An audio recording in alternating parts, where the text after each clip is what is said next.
నన్నడుగుతున్నారు? ఇంతకీ మీరు మీ తమ్ముడు వాళ్ళని పిలిచారా ఏంటి?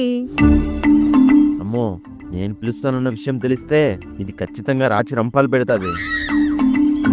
అయినా అన్ని దీనికి తెలిసే చేయాలా ఏంటి? నా ఇల్లు, నా తమ్ముడు, నా ఇష్టం. ఇది పనిలో ఉన్నప్పుడు ఫోన్ చేసి పిలిచేద్దాం. ఎలాగో వీళ్ళ అన్నయ్యని కూడా ఇది పిలవలేదు కదా. లేదే, వాడికి లీవ్లు ఎక్కడ ఉంటాయి? అవునులేండి. పైగా మనకు మాత్రమే పండగ ఏంటి, వాళ్ళకు కూడా పండగ ఉంటాది కదా. అవును. కాస్త వంటలేవో ఎక్కువగా చేయి. ఎందుకు? డౌట్ వచ్చేసినట్టుంది. ఏం లేదే, పండగ అయ్యాక తీరిగ్గా వెళ్ళి కలిస్తే తమ్ముడికి ఇవ్వడానికి బాగుంటాయి. పైగా నీ చేతి వంట అంటే వాడికి ఎంతో ఇష్టం. మీ తమ్ముడికే కాదు, మా అన్నయ్యకి కూడా నా వంట అంటే ఇష్టం. బాక్సులు కట్టిస్తాను. మీ తమ్ముడికే కాదు, మా అన్నయ్యకి కూడా తీసుకెళ్ళివ్వండి.